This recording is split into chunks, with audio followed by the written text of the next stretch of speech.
Good morning students, Shri Saraswat વિદ્યાલયની અંદર આપ સૌનું હાર્દિક સ્વાગત છે.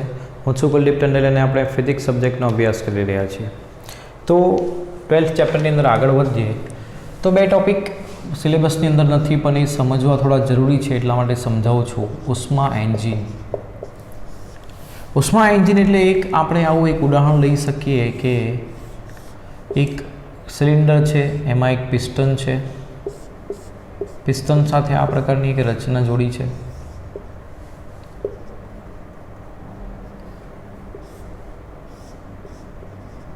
બરાબર છે. હવે નીચેથી આપણે ઉષ્મા આપીએ તો શું થશે? આ પિસ્ટન ઉપર જશે અને આ ચક્ર ફરશે એટલે કાર્ય મળશે. એટલે અહીંયા એક ગરમ પરિસર છે જેનું તાપમાન T1 છે, જેમાંથી ઉષ્મા આ કાર્યકારી પદાર્થ જે કાર્ય કરે છે એને કાર્યકારી પદાર્થ કહેવાય, એને મળે છે. તો ધારો કે એને Q1 જેટલી ઉષ્મા મળી તો શું થશે? એનાથી એ W જેટલું કાર્ય કરે છે. હવે પિસ્ટન ઉપર આવી ગયું તો પિસ્ટનને નીચે લાવવું હશે તો ફરી પાછી ઉષ્માનું એમાંથી શોષણ કરવું પડશે. એટલે અહીંયા એક એવું રચના કરી હશે, અહીંથી આપણે ઉષ્માનું શોષણ કરશું એટલે એમાંથી Q2 જેટલી ઉષ્માનું શોષણ એ ઠંડુ પરિસર કરશે. તો આ શું થયું? આવું કરશો એટલે ફરી પાછો નીચે આવશે, ફરી પાછી ઉષ્મા મળશે એટલે ઉપર જશે. એટલે આ રીતે આ ચક્ર ચાલતું રહેશે. એટલે ચક્રીય પ્રક્રિયા કન્ટિન્યુ રહેશે. તો ચક્રીય પ્રક્રિયા પર કાર્ય કરતા એન્જિનને ઉષ્મા એન્જિન કહે છે, જે ઉષ્માનો કાર્યમાં રૂપાંતર કરે છે. તો એની કાર્યક્ષમતા શું આવશે? કાર્યક્ષમતા એટલે તમે કેટલું ઇનપુટમાં આપો છો અને કેટલું આઉટપુટમાં મળે છે. તો કાર્યક્ષમતા બરાબર આઉટપુટ ભાગ્યા ઇનપુટ. આઉટપુટમાં તમને કાર્ય મળે છે અને ઇનપુટમાં તમે ઉષ્મા આપો છો. અહીં આગળ તમે જુઓ તો Q1 જેટલી ઉષ્મામાંથી શું થયું? W જેટલું કાર્ય થયું અને Q2 જેટલી શોષી. બરાબર.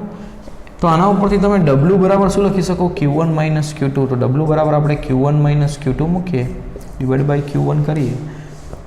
Q1 ભાગ્યા Q1 1 minus Q2 by Q1 આ કાર્યક્ષમતાનું સૂત્ર થશે ઉષ્મા એન્જિન માટે. તો આ તમને સમજાય. હવે એવું જ રિવર્સ કાર્ય કરતું છે રેફ્રિજરેટર.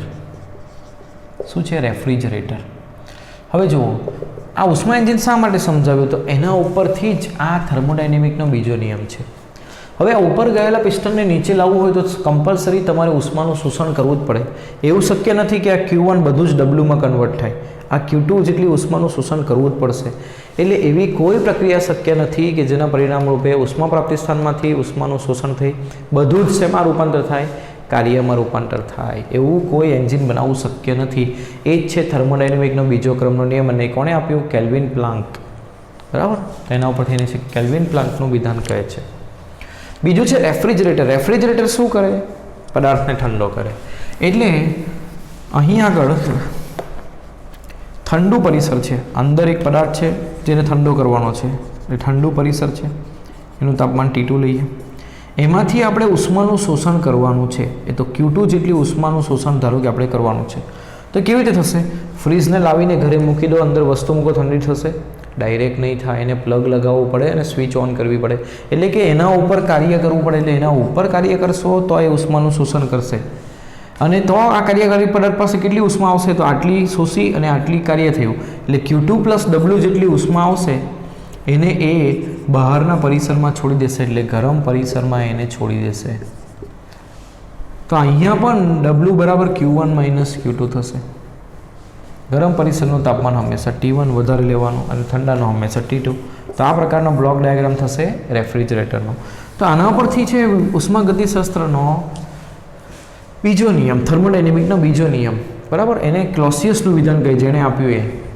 તો એવી કોઈ પ્રક્રિયા શક્ય નથી કે જેમાં કાર્ય કર્યા વિના તમે ઠંડા પરિસરમાંથી ડાયરેક્ટ ગરમ પરિસરમાં ઉષ્માનો વિનિમય કરો. એટલે એવી કોઈ પ્રક્રિયા નથી કે જેના એકમાત્ર પરિણામ રૂપે ઉષ્માનો વિનિમય ઠંડા પદાર્થથી ક્યાં થાય? ગરમ પદાર્થ થાય. આ કરવા માટે તમારે બહારથી કાર્ય કરવું પડશે. એટલે કે બહારથી ઉર્જા આપવી જ પડશે. સમજાયું? તો આ બે વિધાન સમજાવવા માટે આ બંને ટોપિક મેં તમને સમજાવ્યા, બાકી એ જરૂરી હતા નહીં. નેક્સ્ટ છે પ્રતિવર્તી પ્રક્રિયા. પ્રતિવર્તી પ્રક્રિયા એટલે ધારો કે કોઈ એક પ્રક્રિયા થઈ એને પદાર્થ પ્રારંભિક સ્થિતિથી અંતિમ સ્થિતિ સુધી ગયું, પદાર્થ અને પરિસર આ રીતે.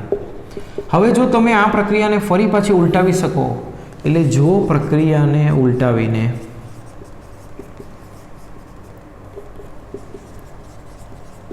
તંત્ર અને પરિસરને વિશ્વના કોઈ પણ સ્થાને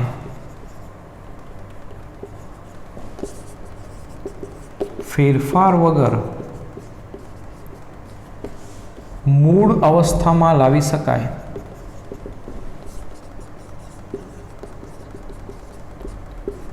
તો તેવી પ્રક્રિયાને પ્રતિવર્તી પ્રક્રિયા કહે છે. એટલે એક પ્રક્રિયા તમે કરી નાખીને ફરી પાછું તમે સેમ મૂળ અવસ્થામાં તંત્ર અને પરિસરને લાવી શકો કોઈ પણ જગ્યાએ લઈ જઈને, બરાબર. તો એવી પ્રક્રિયાને શું કહેવાય? પ્રતિવર્તી પ્રક્રિયા. પરંતુ વાસ્તવમાં કોઈ પણ પ્રક્રિયા પ્રતિવર્તી મોટે ભાગે હોતી નથી. એ હંમેશા અપ્રતિવર્તી હોય. જેમ કે બાટલીમાંથી દૂધ ઢોળાઈ ગયું તો ફરી પાછું શું બધું દૂધ પાછું બાટલીમાં આવી જાય? એવું શક્ય નથી. એટલે પ્રારંભિક અવસ્થામાં તંત્ર અને પરિસરને ફરી પાછું લાવવું એ મોટે ભાગે અશક્ય જ હોય છે. એટલે કુદરતમાં મળી આવતી બધી જ પ્રક્રિયાઓ કેવી હોય છે? અપ્રતિવર્તી. એ પ્રતિવર્તી હોતી નથી, બરાબર. હવે ઉષ્મા એન્જિન આપણે જે જોયું, જેનાથી આપણને કાર્ય મળે છે, તો એવા ઘણા એન્જિન બનાવવામાં આવ્યા. પરંતુ અત્યાર સુધીનું બનેલું એવું એન્જિન કે જે સૌથી વધારે કાર્યક્ષમતા આપે એ સાડી કાર્નો નામના વૈજ્ઞાનિકે બનાવ્યું, જેને કાર્નોટ એન્જિન કહે છે. જેની અંદર પ્રતિવર્તી પ્રક્રિયા દ્વારા, પ્રતિવર્તી ચક્રીય પ્રક્રિયા દ્વારા આ એન્જિન કાર્ય કરે છે. એમાં 4 પ્રક્રિયાઓ હશે. કેવી રીતે કામ કરશે આપણે સમજીએ.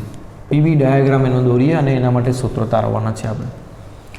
તો શરૂઆત આપણે અહીંથી કરીએ કે અહીં દબાણ P1 છે, કદ V1 અને તાપમાન T1 છે. તો અહીં પહેલી પ્રક્રિયા એ થશે, કદમાં વધારો કરવાનો છે. પણ કેવી રીતે? તો સમતાપી પ્રક્રિયા દ્વારા. એટલે આપણે દબાણ P2, કદ V2, પરંતુ સમતાપી પ્રક્રિયા કરો એટલે તાપમાન એ જ રહે, એટલે T1 જ રહેશે. આમાં શું કર્યું? તો કદ વધાર્યું, એટલે આને કહેવાય સમતાપી વિસ્તરણ. તો પહેલી પ્રક્રિયા આપણે કરી સમતાપી વિસ્તરણ. ક્યાં ગયા? 1 થી 2 ગયા, પહેલી અવસ્થાથી બીજી અવસ્થા. તો આ પ્રક્રિયા દરમિયાન કાર્ય કેટલું થયું હશે? તો સમતાપી પ્રક્રિયા માટે થયેલું કાર્ય શું આવશે? તો μRT ln V2/V1 આવશે. તો સમતાપી પ્રક્રિયા માટે થયેલું કાર્ય આ હશે. હવે આમાં વિસ્તરણ થયું, કદમાં વધારો થયો એટલે કાર્ય ધન આવશે. એટલે આ કાર્યને આપણે 1 થી 2માં થતા પ્રક્રિયા માટેનું કાર્યને ધન લઈશું. μRT ln V2/V1. સમતાપી પ્રક્રિયા માટે ΔU 0 આવશે. ΔU 0 આવશે એનો મતલબ કાર્ય એ ઉષ્મા જેટલું જ હશે. એટલે એમાં તંત્રએ શોષેલી ઉષ્મા એ કાર્ય જેટલી જ હશે. એટલે શોષેલી ઉષ્મા કેટલી આવશે? μRT ln V2/V1. અંતિમ માઇનસ પ્રારંભિક. તો અંતિમ કદ V2 છે, પ્રારંભિક V1, એટલે આ સૂત્ર વપરાશે. આપણું પહેલું સૂત્ર થયું. બીજી પ્રક્રિયામાં પણ આપણે વિસ્તરણ જ કરવાનું છે, પણ સમોષ્મી રીતે કરવાનું છે. એટલે ઉષ્માનો વિનિમય કર્યા વગર. એટલે બીજી પ્રક્રિયા છે સમોષ્મી વિસ્તરણ, જેનાથી ત્રીજી અવસ્થામાં આપણે પહોંચશું P3, V3 અને તાપમાન પણ બદલાશે T2. તો બીજી પ્રક્રિયા છે સમોષ્મી વિસ્તરણ.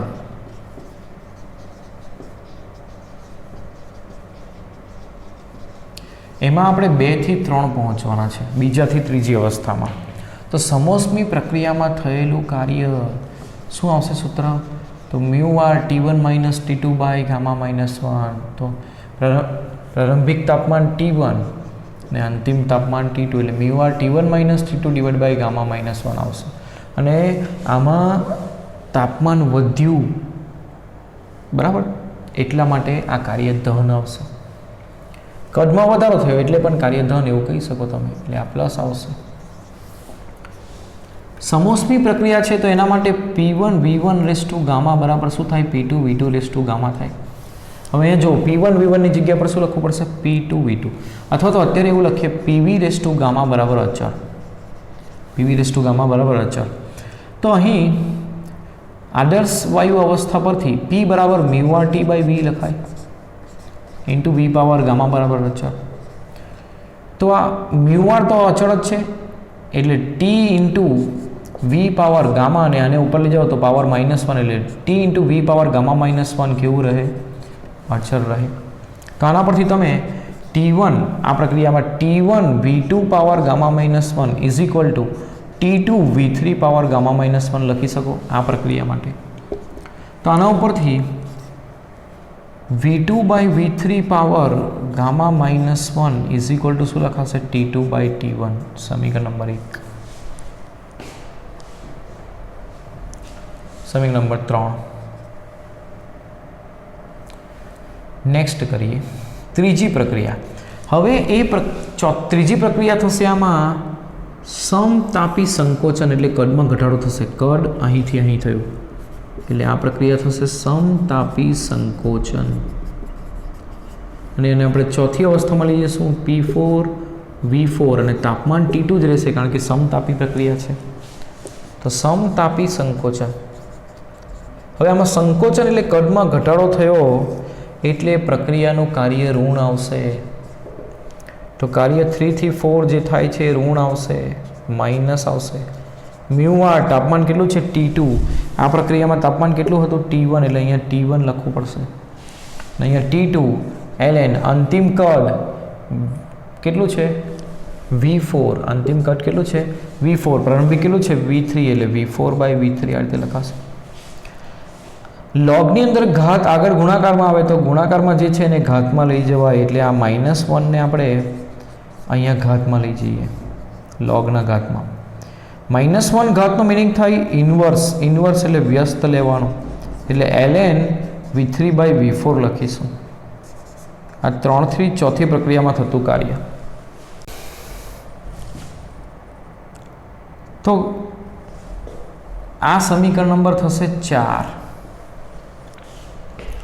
હવે સમતાપી પ્રક્રિયામાં શોષાયેલી ઉષ્મા એ જ કાર્ય થાય, એટલે કાર્ય આ જે ત્રીજી ચોથી પ્રક્રિયામાં છે એ જ ઉષ્મા શોષાઈ હશે, એટલે એને જ Q2 લખવું પડે. એટલે એ થશે μR_T2 ln V3 by V4. સમીકરણ નંબર 5. હવે ચોથી પ્રક્રિયા કરવાની રહેશે સમોષ્મી સંકોચન, એટલે આપણે ફરી પાછી સમોષ્મી પ્રક્રિયા કરીને એને મૂળ અવસ્થામાં લાવશું. એ ફરી પાછો કદનો ઘટાડો કરીને લઈ જઈશું પહેલી અવસ્થામાં. તો સમોષ્મી સંકોચન પ્રક્રિયામાં સમોષ્મી કાર્યનું સૂત્ર ફરી પાછું 4 થી 1 શું આવશે? તો μR પ્રારંભિક તાપમાન, T2 અંતિમ T1, એટલે T2 minus T1 divide by gamma -1. તેમાંથી માઇનસ કોમન કાઢશો તો μR T1 minus T2 divide by gamma -1 થશે. આ આપણું સમીકરણ નંબર 6. અને સમોષ્મી પ્રક્રિયા માટે T into V power gamma -1 શું આવે? અચળ. એટલે અહીંયા T2 V4 power gamma -1 is equal to શું થશે? T1 V1 power gamma -1. તો આના ઉપરથી T2 બાય T1 બરાબર શું લખાશે? V4 T2 બાય T1 કરો તો V1 by V4 power gamma -1 આ લખાય સમીકરણ નંબર 7. હવે સમીકરણ 3 અને 7 ને સરખાવો. સમીકરણ 3 અને 7 પરથી શું થશે? તો જુઓ, આ પણ T2 બાય T1, આ પણ T2 બાય T1. તો V2 by V3 power gamma -1 is equal to V1 by V4 power gamma -1. Equal to છે અને ઘાત સરખા છે તો આધાર પણ સરખા થશે, એટલે V2 બાય V3 બરાબર થશે V1 બાય V4. તો આના પરથી V2 by V1 is equal to V3 by V4 આ લખી શકો. આ સમીકરણ નંબર 8 થશે. તો V2 બાય V1 ની જગ્યા પર V3 બાય V4 લખી શકશો. હવે આ ઉષ્મા એન્જિન છે એક પ્રકારનું, એટલે એની કાર્યક્ષમતા ગણવી હશે તો એની કાર્યક્ષમતાનું સૂત્ર થશે ઈટા બરાબર 1 - Q2 બાય Q1, જે આપણે ઓલરેડી જોઈ ગયા અત્યારે જ. તો Q2 ક્યાં છે? શોષાયેલી ઉષ્મા. તો સમીકરણ નંબર 5 જુઓ, μR_T2 ln V3 by V4 divide by Q1 સમીકરણ નંબર 1 માં μR_T1 ln V2 by V1. μR cancel. હવે સમીકરણ 8 જુઓ, V3 બાય V4 બરાબર તો તમે લખી શકો V2 બાય V1. તો ln v2/v1 કેન્સલ થશે અને જવાબ આવશે 1 - T2/T1. તો આ થયું કાર્યક્ષમતાનું સૂત્ર.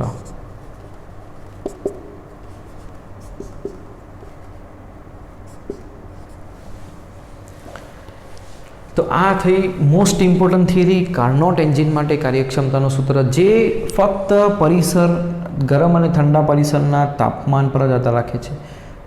બરાબર. T1 ગરમ પરિસરનું તાપમાન, T2 ઠંડા પરિસરનું તાપમાન. એટલે આ પ્રક્રિયા કેવી રીતે કરવામાં આવી છે? તો આ પિસ્ટન છે, એને એક સૌપ્રથમ એક ગરમ પરિસર પર મૂકવામાં આવે એટલે એને ઉષ્મા મળે એટલે ઉપર જાય.